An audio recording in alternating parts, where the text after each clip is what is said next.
Petir bukan sembarang petir. Petir menyambar rumah si Iwan. Terima kasih yang udah hadir. Tepuk tangan untuk Kongguan. Jujur ya, ini aku berdiri di sini tuh kayak apa ya, aku pengen nyampein sesuatu, kayak aku tuh udah muak sama orang-orang yang ngejadiin Kongguan jadi bahan bercandaan. Sumpah aku tuh muak sama orang-orang yang bikin meme-meme nih toh. Mana bapaknya, aduh. Itu orang-orang kayak gitu tuh asli deh. Zaman itu tuh judging, menurutku tuh ngejudge sesuatu yang nggak tahu dasar latar belakangnya kayak apa, asli deh. Emang kalian bisa ngerasain jadi single parent kayak apa? Hah? Berat tau. Gila loh, maksudnya aku tuh asli muak sekali sama orang-orang yang bercandain itu, yang bikin meme di Instagram tuh yang kayak bapaknya mana, bapaknya kesini, bapaknya aduh. Ini aku tahu ya, Kongguan itu men, itu aku tuh hidup dari kecil sampai besar tumbuh bersama Kongguan. Dan aku yakin ya, orang-orang besar di Indonesia yakin aku pasti tumbuh besarnya bersama Kongguan. Yakin aku, Kongguan merubah Indonesia. Dan aku paling mau sama orang-orang yang bikin meme, bukan meme, ngejokes tuh kayak Kongguan dibuka isinya rengginang, Kongguan dibuka isinya baut-baut di bengkel. Itu udah basi boy, basi. Itu zaman kapan? Ya Allah, maksud aku, ya itu ibaratnya culture-nya udah sangat pop lah, udah zaman dulu gitu. Biasa kan kalau culture pop tuh ada orang-orang yang pengen kelihatan beda gitu, yang pengen kelihatan edgy gitu. Yang biskuit Kongguan kalengnya gitu dibuka isinya kebijakan pemerintah gitu. Gila. Emang gitu sih orang-orang edgy kadang terlihat aneh ya. Karena terlalu sendirian. Ini aku ngejilatnya berlebihan ya? Enggak lah ya, tapi santai lah ya. Kenalin, nama aku Indra Jegel teman-teman, dan benar aku lagi ngejalanin tour stand up comedy bersama Mamat Alkatiri. Dia ngomong apa tadi? Emang anak. Nama turnya kita timur ke barat, dari timur sampai barat, dari ujung timur sampai Indonesia Barat. Tema tur kita adalah bahwa perbedaan harusnya mendewasakan, bukan mengkhawatirkan. Aku tuh ngerasa bahwa kayaknya aku pengen gitu punya tur, dan aku akhirnya bangga dan seneng gitu rasanya. Dari beberapa tahun lalu aku pengen punya tur, terus aku akhirnya tercapai gitu, aku punya tur sendiri tuh senengnya luar biasa gitu. Itu senengnya sama kayak sesuatu yang gak ada, sekarang jadi tuh ada gitu. Bahagianya tuh luar biasa. Tapi jujur aku kenapa mau memilih tur bareng Mamat Alkatiri, karena jujur aku sebenarnya tidak tahu bahwa aku sama sekali tidak pernah bersinggungan dari teman-teman dari Indonesia Timur. Aku ngerasa bahwa ya mungkin kalian atau aku juga merasakan hal yang sama. Kita tuh sangat stereotip sama teman-teman dari Indonesia Timur. Aku nggak pernah tahu bahwa ternyata Mamat Alkatiri pernah dapat diskriminasi yang lumayan parah. Teman-teman dia di Surabaya dikatain monyet, diusir, diapa-apain. Aku ngerasa kayak anjing, maksudnya nggak segitunya lah harusnya. Kalau sesama manusia harusnya bisa saling ngerti aja kan. Menerima perbedaan itu kan penting, karena berbeda itu harusnya mendewasakan, bukan mengkhawatirkan. Karena Mamat ya, aku ngerasa kayak dulu aku kan tinggal di Binjai, Sumatera Utara. Ada yang tahu Binjai nggak? Ya memang sulit sih ngasih tahu kalian ya untuk tentang Binjai itu. Tadi aku nggak pernah tahu, nggak pernah bersinggungan sama sekali sama teman-teman dari Indonesia Timur. Jujur sama sekali nggak ngerti. Dulu aku stereotip sama teman-teman dari Indonesia Timur. Ya paling kita tahu lah dari teman-teman Timur tuh paling bodyguard, mata elang, paling striker timnas ya kan. Itu aja. Tapi jujur aku tahunya tuh dulu itu aja. Tapi ketika kenal setelah aku pindah ke Jakarta tahun 2016, perspektif itu berubah jauh. Asli berubah drastis. Karena pertama kali aku tinggal di Jakarta, aku tinggal di kos-kosan bersama Ari Kriting. Kalian tahu Ari Kriting? Aku respect sekali sama Ari Kriting. Ari Kriting tuh aku anggap abang. Karena aku ngekos sama dia. Aku tuh kalau misalnya nggak bisa pulang ke rumah kayak tahun baru, kayak lebaran haji, tuh Ari Kriting udah nggak apa-apa, semangat. Kalau misalnya aku nggak ada duit, aku minta bang makan. Aku minta duit ke Ari Kriting. Aku respect asli. Cuman Ari Kriting ini makin hari makin, aku ngerasa kayak ada sesuatu gitu yang aneh. Karena aku ngekos sama Ari Kriting di daerah di Duren 3. Udah, kami semua tidak dikasih kunci kos. Jadi kunci pagar itu dipegang sama bapak kosnya. Bapak kosnya orang Jawa, namanya Cak No. Karena kalau orang Inggris namanya Cak Yes. Enggak lah. Jadi kami itu tidak dikasih kunci kos. Udah, aku ngerasa kayak jadi jam berapapun kami pulang, kami dibukain pintu pagar sama dia. Jam 3, jam 4 nggak apa-apa. Terus pada satu hari, aku lihat jam 3 pagi nih, aku lihat Ari Kriting ngeluarin kunci dari kantongnya, buka pagar kos kami. Terus aku heran kan, lah kenapa Ari Kriting dapat kunci, kami nggak dapat. Aku tanya sama Ardit, kan aku satu kosan sama Ardit kan, Dit itu Bang Ari kenapa punya kunci, kita kok enggak? Ardit jawabnya gini, mungkin karena Bang Ari orang timur. Masuk akal sih. Tapi ku cari tahu, ternyata Ari Kriting selama dia hidup di kos itu, dia sering ngasih duit ke bapak kosnya. Jadi kalau pulang jam 3 dia ngasih 50, 60, 70 gitu. Sampai akhirnya dia megang kunci kos sendiri. Dari kejadian itu aku makin respect sama Ari Kriting. Respect. Karena satu-satunya orang timur yang menguasai daerah tanpa kekerasan. Politik sekali. Sistem suap. Kasih. Gila, pantas dia sangat aktivis sekali belakangan ini ku lihat. Gila Ari Kriting. Terus orang timur yang kedua yang membuat aku respect sama dia adalah Abdur Arsyad. Kalian tahu Abdur Arsyad? Aku satu kosan juga sama dia.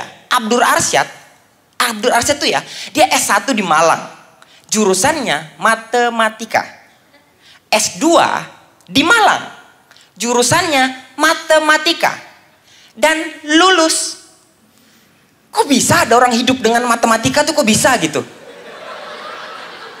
Lancar, hidupnya lancar. Dan ini kenapa aku respect sama dia. Dia punya channel YouTube, cari ya. Abdur Arsyad Matematika Asik. Dia satu-satu orang di dunia yang berani-beranian menghitung nikmat Tuhan. Sumpah, cari di YouTube-nya Abdur Arsyad Matematika Asik. Menghitung nikmat Tuhan dan berhasil. Respect aku sama Abdur Arsyad. Dan pandangan aku terhadap teman-teman Indonesia Timur itu udah tinggi. Aku ngerasa kayak ini, kita gak bisa membeda-bedakan lagi. Sampai akhirnya.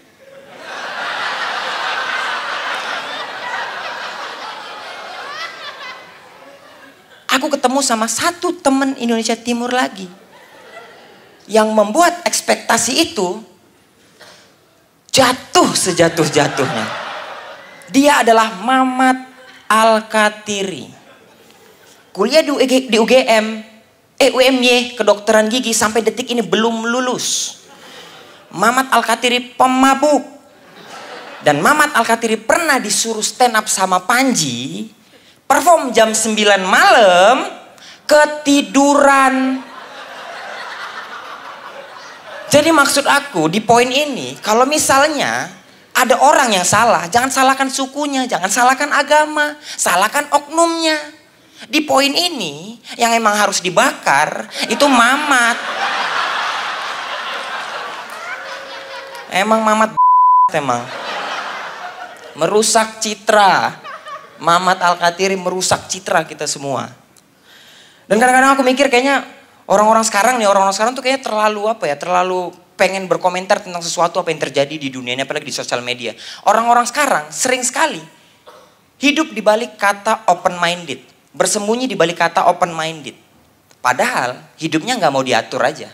Tapi seolah-olah nggak open minded, nggak open minded, nggak open minded. Padahal menurutku open minded bukanlah sesuatu yang kita akui, tapi disematkan. Ya nggak sih? Nih, aku kasih tahu. Kalian punya teman gay nggak? Punya ya. Punya teman gay itu menurutku ya biasa aja gitu. Kita bisa menerima perbedaan gitu. Cuman kalau misalnya dia sudah tidak asik sama kita, tiba-tiba nyolek gitu. Aku sih nggak terima ya maksudnya. Nih aku ngerasa kayak dibilang nanti kita nggak open minded gitu. Terus ada teman, aku punya teman yang sehat, baik-baik aja gitu. Bergabung sama teman-teman yang mungkin ada beberapa yang gay. Malam dimabokin. Paginya mataharinya diantem sama yang gay. Mataharinya diantem, tau yang berak udah gitu aja. Ser gitu. Aku sih nggak masalah sama itu. Cuman kalau terus temanku ini udah nggak mau berteman lagi sama dia. Terus dibilang temanku nggak open minded, katanya gitu. Lah padahal harusnya kalau misal open minded ya harusnya dia dari tingkahnya gitu, bukan karena disenggol gitu. Mataharinya lo diantem. Kasian kan? Dia nggak bisa lagi ngerasain sesak. Kentut pun udah poh gitu.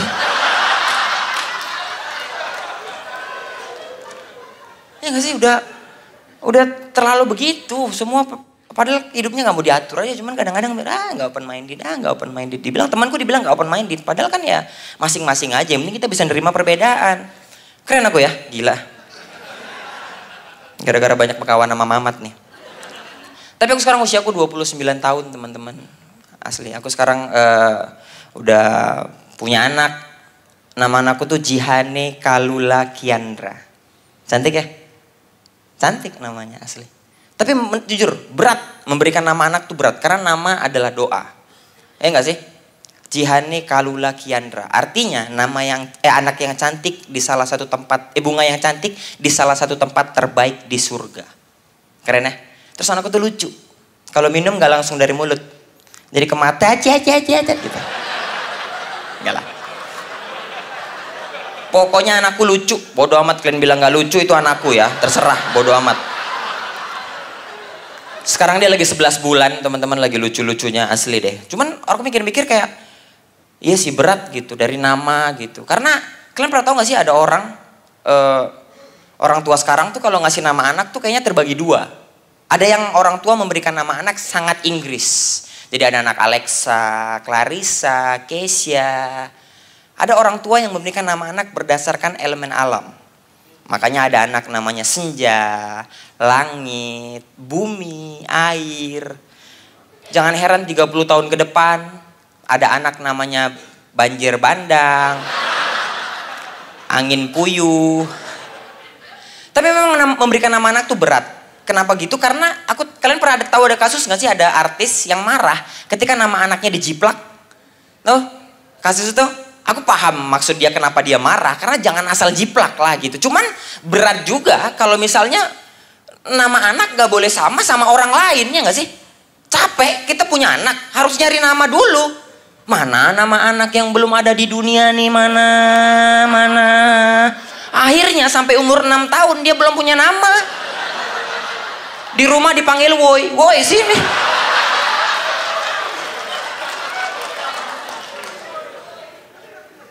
Capek dong kalau dipanggil woi. Niatnya manggil satu orang, yang datang rame-rame kan. Nah maksud aku kalau memang mau buat nama anak yang tidak bisa dijiplak sama orang, mending bikin nama anak yang unik dan aneh sekalian. Misalnya nama anaknya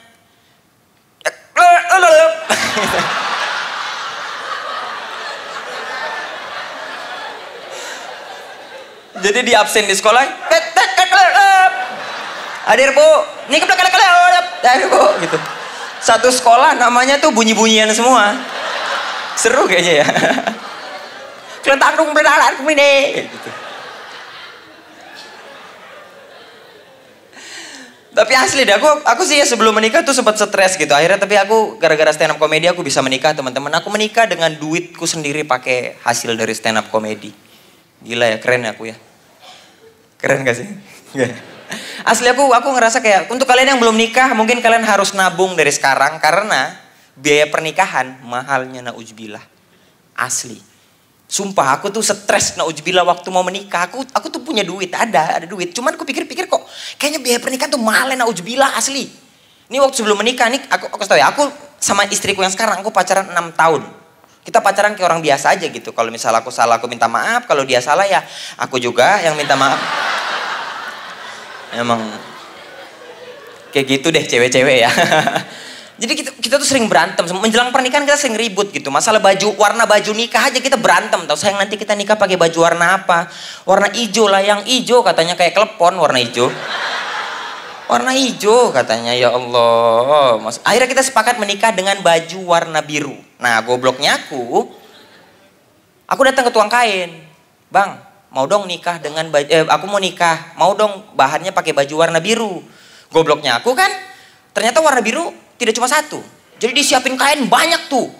Biru kan ada banyak ya, ada biru tua, biru muda, biru dongker, biru memar, biru maghrib, biru ditonjok, macam-macam lah pokoknya. Tapi kita sepakat menikah dengan baju warna biru dongker. Oke selesai, beli kain selesai. Terus tiba-tiba pacarku nyeletuk, yang nanti kita prewed lah. Kata, prewed lagi nih, kucek kan harga prewed. Harga prewed bisa sampai 20 sampai 25 juta harganya. Harganya 20 sampai 25 juta cuma prewed tau, foto prewed yang nunjuk-nunjuk awan doang. Gitu tau. Prewed 25 juta, astagfirullahaladzim. Makanya aku perhatiin cowok-cowok kalau foto prewed senyumnya nggak pernah ikhlas. Nunjuk-nunjuk awan, gini aja 25 juta. Allah, ada. Udah bang, udah bagus. Tapi aku prewed, gak apa-apa aku prewed. Hasil endorsan, gak apa-apa. Tidak dicetak. Cuma di post di Instagram. Yang like dikit. Tapi aku makin stres tuh, karena biaya makin menipis. Terus aku mikir-mikir, catering udah belum ya? Catering. Oke udah. Terus aku ingat satu lagi. Oh iya, kan aku nikah di gedung ya. Jadi aku butuh dekor. Kan aku nikah di gedung. Jadi butuh dekor nih, dekor gini nih, butuh aku. Kalau depan kan pakai tenda burger ya, jadi aman gitu nikah. Ini masalahnya aku nikah di gedung, nggak mungkin dong gedung kosong gitu, jadi butuh dekor. Anjir, aku cari, apalagi nih cari dekor ah. Oke, cari dekor. Aku cari di Instagram tuh, pakai hashtag dekor pernikahan murah, klik tuh. Banyak tuh dekor, cucu banyak tuh. Terus ada satu yang aku tertarik dan ada nyantumin nomor WhatsApp. WhatsApp, Mas, bener nggak ini yang nyewain dekor pernikahan? Oh bener dek. Boleh minta price list nggak bang? Oh boleh, dikirim jebret. Harga yang dikasih hanya untuk dekor adalah 95 juta cuman untuk dekor. 95 juta cuman untuk dekor. Tahu dekor kalian dekor. Tahu dekor nggak dekor? Tahu? Dekor tahu nggak dekor? Tahu dekor? 95 juta cuman untuk dekor, dekor. Kalau aku nikah uang aku segitu, kalian datang ke nikahan aku nggak makan, kalian ngeliatin dekor. Oh, cantik ya dekornya ya, bikin kenyang ya. Oh, ya Allah, aku kaget kan kenapa dekor bisa sampai 95 juta. Kaget aku tanya, bang, ini dekor 95 juta, istimewanya apa bang? Dibalas sama dia dengan tenang, oh tenang deh, kami pakai bunga hidup. 95 juta dapat bunga hidup. Tahu kalian bunga hidup? Bunga hidup. Kalau dapat bunga hidup ngapain aku menyewa dekor? Mending nikah di kebun.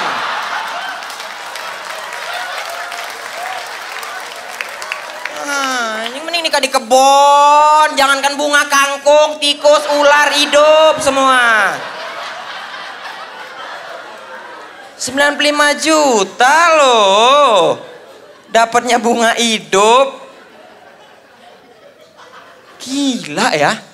95 juta aja gitu. Astagfirullahaladzim, stres aku asli. Tapi lewat, menikah. Amplop juga tidak balik modal. Ya santai. Gak apa-apa. Cuman aku stres sekarang usia anakku tuh 11 bulan. Dan aku tuh lagi stres-stresnya kayak gimana ya membesarkan anak di Jakarta ya. Kan aku perantauan ya. Jadi gimana sih membesarkan anak di Jakarta. Kemarin beredar kabar harga TK di Jakarta. Uang masuknya 50 juta. Anak kita masuk TK, uang masuknya 50 juta. Mending aku nyewa dekor kan.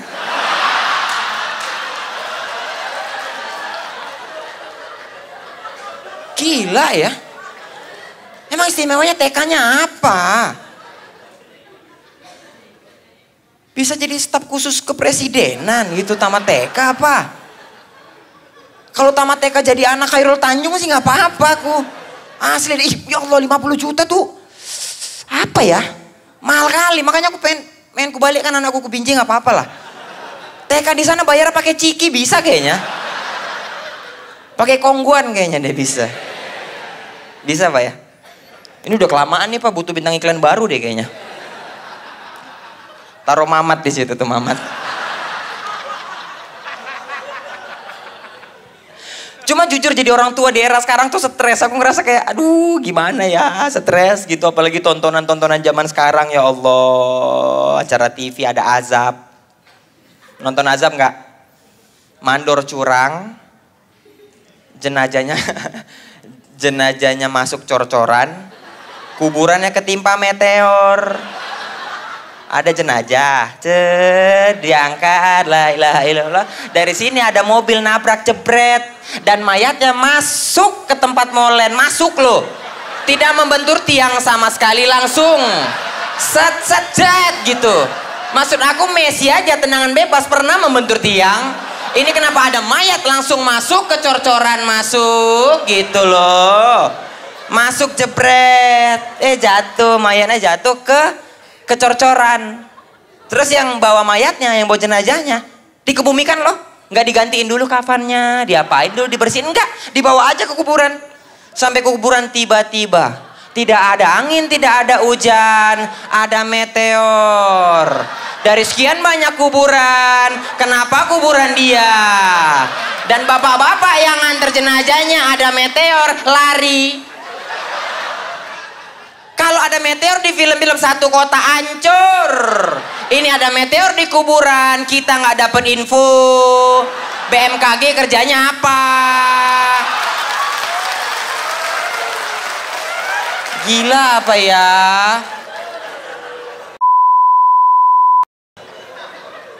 Stres asli tontonan gitu. Terus nontonnya YouTube sekarang, anak-anak sekarang idolanya Gen Halilintar, Atta Halilintar. Ya Allah, capek aku, nggak kebayang anakku tiba-tiba ngomong, "Nah nih tidur." Siap gitu. Nggak siap aku. Dikasih baju mintanya jaket, nggak siap aku anakku begitu asli deh. Lagi anak sekarang tuh kayaknya bebannya berat gitu. Anak sekarang harus punya Instagram, harus punya Twitter, punya email. Ya kan, harus hafal ke-11 nama anak Gen Halilintar. Siapa sih namanya sekarang? Gen Halilintar ada yang hafal gak sih 11 anaknya? Siapa, ada tahu? Ada yang hafal? Paling Atta ya, Torik, Sai, Sohwa, Kahtan ya. Yahya, ada Yahya. Ada gak sih? Ada gak sih Yahya? Nggak, aku pernah lihat Facebook ada Yahya Halilintar itu. Itu bukan keluarga dia tapi pasti dia. Bukan lah ya. Kira yang semua Halilintar tuh keluarga dia bukan ternyata. Buat-buatan aja. Karena orang ngerasa kayak, keren ya keluarga ini. Bisa kompak walaupun banyak gitu. Tunggu dulu. Mereka bisa keren karena satu. Mereka kaya. Iya dong. Jelas kan? Anaknya 11. Bapak ibunya 2. Ada 13 dalam rumah. Kenapa bisa kompak? Karena kaya. Aku punya tetangga. Namanya Siro. Anaknya 12. Siro kerjanya nggak kerja. Jadi aku bingung mendeskripsikan kerjanya, mendeskripsikannya aku bingung, asli deh. Kehidupan Siro dan Gen Halilintar jauh berbanding terbalik asli. Nih, Gen Halilintar. Aku yakin di rumah Gen Halilintar setiap sudut ruangan pasti punya TV, yakin. Anaknya kalau mau nonton TV gampang. Siro di rumahnya TV cuman satu. Keluarganya mau nonton rebutan. Bapaknya mau nonton bola, mamanya mau nonton dangdut, anaknya mau nonton sinetron. Berantem banding TV pecah. Gen Halilintar. Setiap anaknya hampir rata-rata lahir di luar negeri. Di Yaman, Yordania, Singapura, Kuala Lumpur. Siro. Anak pertama lahir di puskesmas. Anak kedua lahir di puskesmas. Anak ketiga lahir di teras. Baru dibawa ke puskesmas. Bahkan anak pertama lahir, anak keempat lahir dibantu anak pertama. Gen Halilintar. Yakin aku di rumahnya mobilnya banyak, motor pasti punya banyak. Jadi mau kemana-mana gampang. Siro. Di rumahnya motor cuma satu. Anaknya pergi mau pacaran, ditelepon, pulang. Bapak mau kondangan, pulang. Gen Halilintar. Setiap lebaran mau ke rumah nenek, gampang. Mobilnya Alphard. Anak-anak ayo kita ke rumah nenek, ayo. Naik masuk mobil. Masuk berangkat. Siro. Mau lebaran, abis sholat id, briefing. Dek, ini bapak angsur ya, 3 bapak bawa, oke. jemput 3, antar 3, jemput lagi 3, antar lagi, jemput lagi, antar lagi. Sampai sini sore, Dek kita pulang ya. Antar lagi, jemput lagi, antar lagi, jemput lagi. Gitu terus sampai Siro sakit kuning.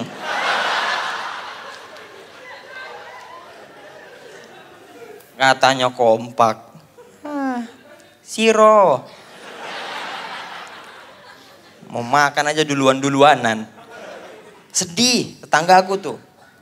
Terus juga aku ngerasa kayak jadi orang tua di zaman sekarang tuh kayak jujur ya, aku pengen gitu jadi orang tua yang keren gitu, yang kayak siapa ya, kayak ke mall gitu badannya bagus, gendong anak gitu, bawa stroller, ganteng, yang mama-mama pasti ngeliatin gitu. Masih pengen gitu aku jadi bapak-bapak yang keren gitu, yang kayak yang kalau ngobrol sama anaknya pakai bahasa Inggris tuh nggak sih kalian? Yang ngobrol ke anaknya kayak halo Kralisa, no, hey, no. Pengen aku gitu karena aku nggak bisa begitu, dari dulu juga nggak begitu. Kan orang tua kalau di mall gitu kan kayak Clarissa, no, don't do that, put it down, okay, good girl. High five. Oke, high five. Oh, keren gitu. Kalau misalnya ada orang-orang gitu ya bawa anaknya ke barang pecah belah gitu kayak Clarissa, don't touch. No. Put it down. A good girl. High five. Good girl. Oke. Okay. Aku dulu ya Allah boro-boro. Nih mama aku pernah bawa ke barang-barang pecah belah. Indra. Satu kali Indra Gunawan. Kau taruh itu ya Indra ya. Pecah itu kepecahkan kepala kau, taruh Indra, taruh. Jangan mengganti bisa, beli bisa. Jangan mengganti gak bisa, beli. Gimana sih kata-katanya? Kau taruh itu Indra, taruh. Pecah kepala kau ya. Mama pun taruh, mau gak mau. Kalau anak-anak kayak orang tua sekarang tuh ya bisa berdiskusi gitu, memberikan pilihan ke anaknya untuk tidak memilih sesuatu yang dia mau, tapi diarahkan ke tempat yang lain, kayak diskusi aja gitu. Kayak misalnya ada anak pengen es krim gitu, Daddy I want some ice cream. Oh, you want ice cream? No. Oh, Clarissa, no. Kamu jangan makan es krim, kan kamu baru makan es krim kemarin. Hari ini jangan makan es krim, nanti kamu sakit, gak bisa sekolah, gak bisa main. Kinder Joy aja mau Kinder Joy. Oke, good girl. High five. Aku dulu, Mak, mau beli es krim. Hah? Mau es krim? Bang, ini es krimnya gak dijual kan Bang ya? Ya kan Bang ya? Gak dijual kan Bang ya? Busuk ini kan Bang ya. Bang, busuk ini kan Bang. Hah? Nggak dijual kan ya? Abang-abangnya nggak dijual kok Bu. Oh, nggak dijual kan Bang? Good boy. High five. Saya Indra Jegal, terima kasih.